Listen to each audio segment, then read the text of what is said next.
Bismillahirrahmanirrahim. Innal hamdalillah nahmaduhu wa nasta'inuhu wa nastaghfiruh wa na'udzu billahi min shururi anfusina wa sayyiati a'malina. May yahdihillahu fala mudhillalah wa may yudlil fala hadiyalah.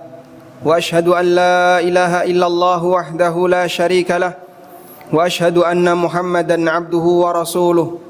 Ya ayyuhalladzina amanu taqullaha haqqa tuqatih wa la tamutunna illa wa antum muslimun.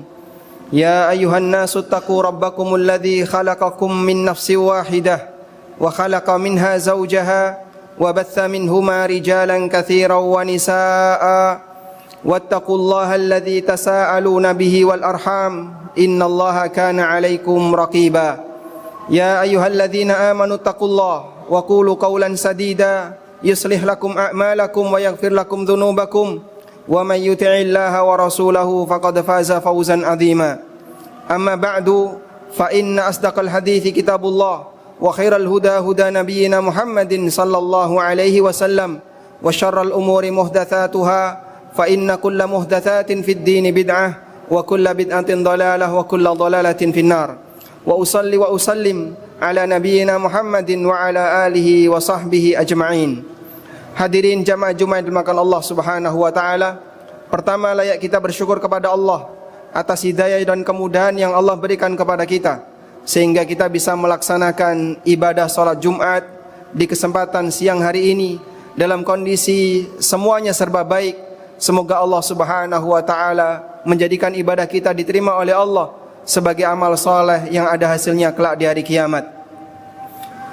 Jamaah yang dimuliakan Allah Subhanahu wa taala, kita memahami adanya dua kalimat syahadat, isinya adalah pasangan, ikrar akan keesaan Allah dan ikrar akan status Nabi kita Muhammad sallallahu alaihi wasallam sebagai utusan Allah. Kita mengucapkan asyhadu an la ilaha illallah, bentuknya adalah ikrar untuk menyatakan Allah lah satu-satunya zat yang berhak disembah dan selain Allah tidak berhak untuk disembah. Dan kita mengucapkan wa asyhadu anna Muhammadan Rasulullah, dan kita bersaksi bahwasanya Muhammad adalah utusan Allah sebagai ikrar bahwa dalam beribadah kepada Allah kita harus mengikuti panutannya, kita harus mengikuti utusannya, panutan kita yaitu Nabi Muhammad sallallahu alaihi wasallam. Karena tidak mungkin seorang hamba bisa beribadah kepada Allah dengan baik tanpa bimbingan dari utusan Allah Subhanahu wa taala. Jika manusia dalam beribadah dibebaskan untuk melakukannya sesuai dengan cara mereka sendiri-sendiri, berarti sebenarnya mereka tidak butuh nabi.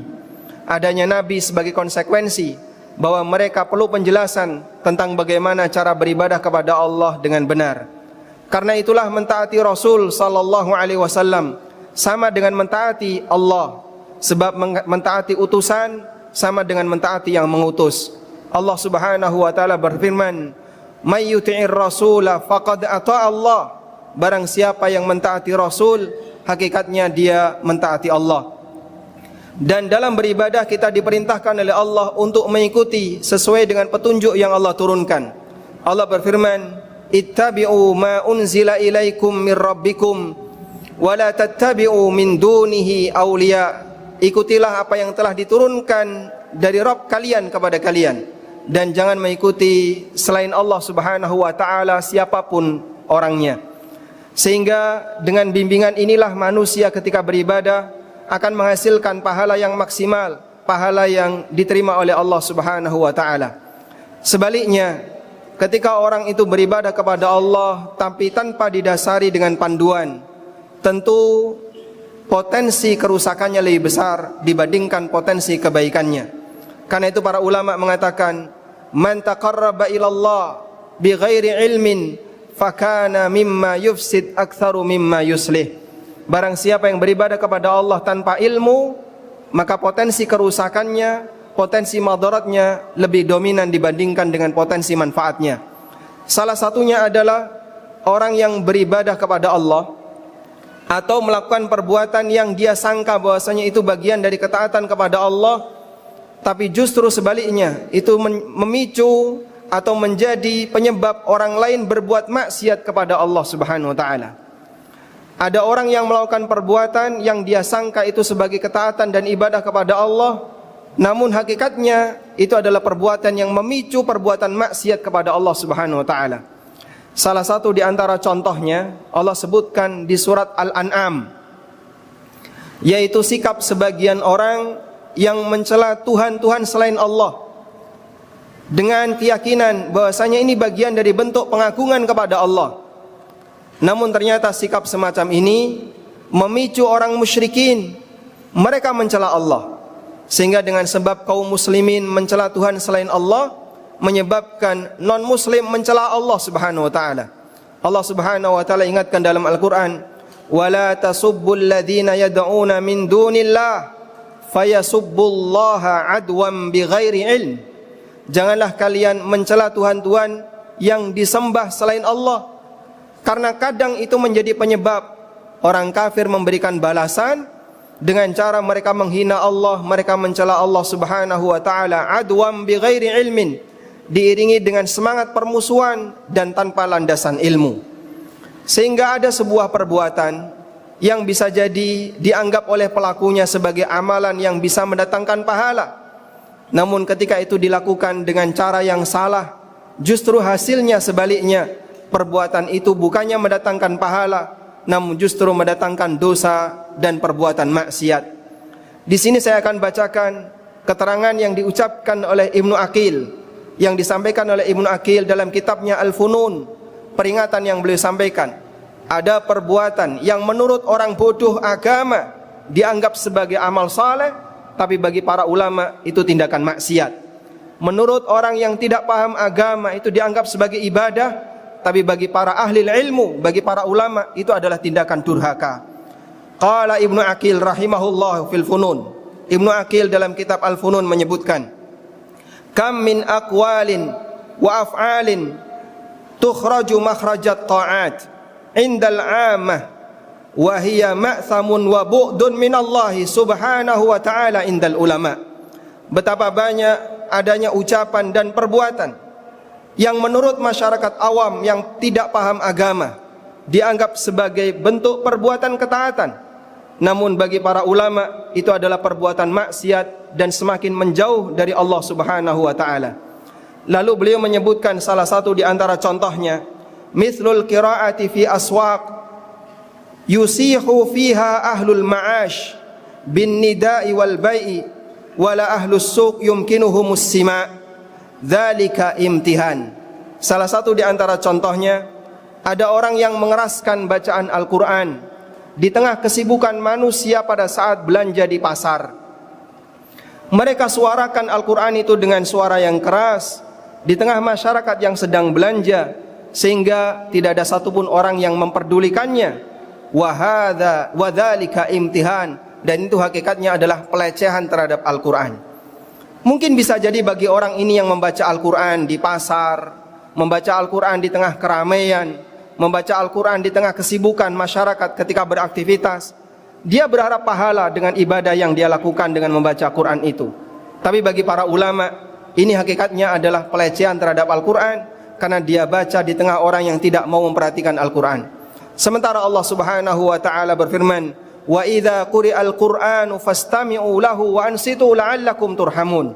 Apabila dibacakan Al-Qur'an, maka tenanglah dan diamlah, perhatikan Al-Qur'an, la'allakum turhamun, agar kalian dirahmati. Kasus yang sama juga pernah terjadi di masa Rasulullah sallallahu alaihi wasallam. Para sahabat mereka melakukan qiyamul lail di masjid Rasulullah sallallahu alaihi wasallam, di Masjid Nabawi. Satu orang, kadang ada yang sholat sendirian, ada yang berjamaah 5 orang, ada yang berjamaah 3 orang, dan mereka membaca Quran saling mengeraskan suaranya, sehingga satu sama lain mereka berlomba-lomba mengeraskan bacaan Al-Quran ketika sholat. Rasulullah sallallahu alaihi wasallam kemudian keluar dan beliau memberikan peringatan kepada mereka bahwa hakikatnya kalian ini sedang bermunajat kepada Allah dan bukan saling membuat gaduh. Maka perhatikanlah suara kalian, jangan terlalu keras agar tidak mengganggu antara satu dengan yang lain. Bisa jadi orang ini bersuara keras dengan maksud agar sholatnya bisa lebih serius, tidak ngantuk, atau bisa dengan maksud agar membangunkan orang yang tidur, tapi ternyata Rasulullah sallallahu alaihi wasallam melarangnya. Dalam sebuah perjalanan kita dianjurkan ketika melewati tempat yang menanjak agar kita membaca takbir Allahu Akbar, Allahu Akbar, Allahu Akbar. Dan ketika kita melewati tempat yang menurun, agar kita mengucapkan tasbih Subhanallah, Subhanallah, Subhanallah. Praktek semacam ini dilakukan oleh para sahabat. Pada saat mereka melewati jalan yang menanjak, mereka bertakbir. Dan saat mereka melewati jalan yang menurun, mereka bertasbih. Di tengah demikian, sahabat itu mengucapkannya dengan suara yang keras, Allahu Akbar, dengan suara yang keras. Lalu Rasulullah sallallahu alaihi wasallam mengingatkan, arbi'u ala anfusikum, kasihanilah diri kalian, enggak usah teriak-teriak, nanti capek. Fa innakum tad'una as-sami'al qarib, karena zat yang kalian panggil adalah zat yang maha mendengar, lagi maha dekat. Kalian tidak perlu teriak untuk memanggil Allah. Kalian tidak perlu teriak untuk kemudian memuji Allah Subhanahu wa taala. Wala tad'una asummal ghaib, dan kalian tidak memanggil zat yang bisu atau zat yang tuli dan zat yang tidak ada. Sehingga jamaah dimulakan Allah, terkadang ada sebuah perbuatan yang dianggap itu sebagai sebuah ketaatan, namun sebenarnya dalam pandangan syariat kita, hakikatnya perbuatan itu adalah sebuah kemaksiatan. Karena itulah iringi dalam setiap amal saleh yang kita lakukan dengan ilmu dan panduan yang diberikan oleh syariat yang telah diturunkan oleh Allah Subhanahu wa taala. Demikian sebagai khutbah yang pertama, semoga bermanfaat. Aqulu qauli hadza wa astaghfirullah.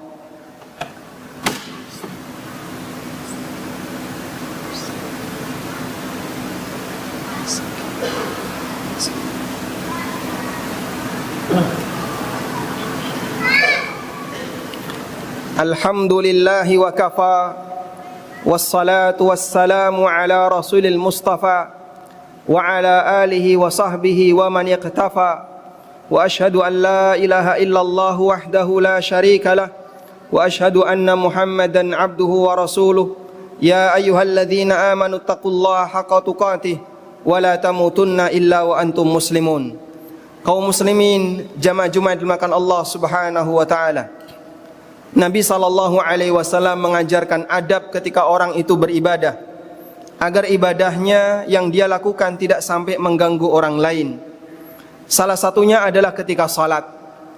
Kita memahami bahwa melewati orang yang sedang salat, lewat di depan orang yang sedang salat itu dosa besar. Seperti apa ukuran dosa besarnya?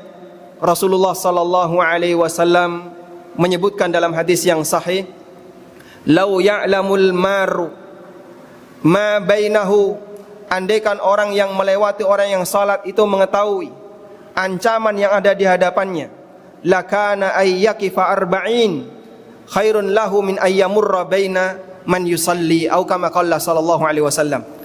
Andaikan orang yang mau melewati di depan orang yang salat itu mengetahui ancaman besar yang Allah berikan kepadanya, maka dia akan lebih memilih untuk tetap diam walaupun selama 40 hari minimal, dibandingkan dia harus melewati di depan orang itu.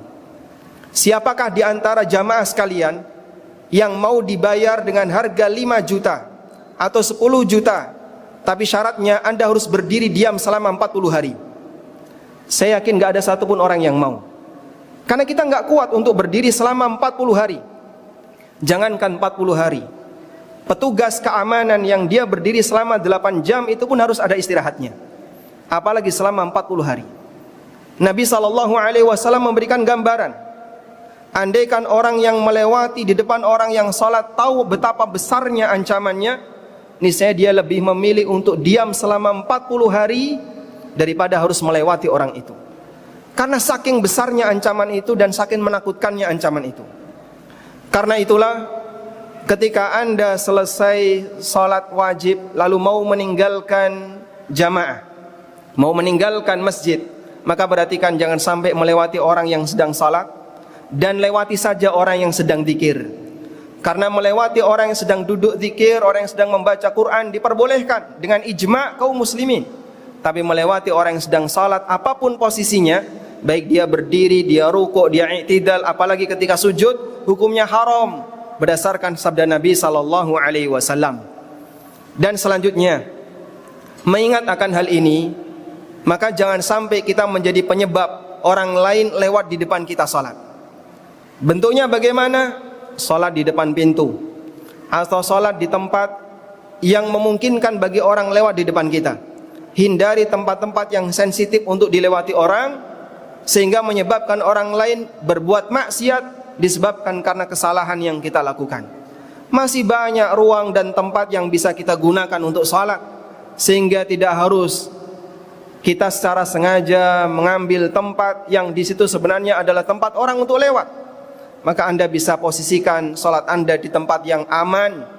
Jangan sampai Anda berada di tempat ketika salat di mana tempat itu mudah untuk dilewati orang lain.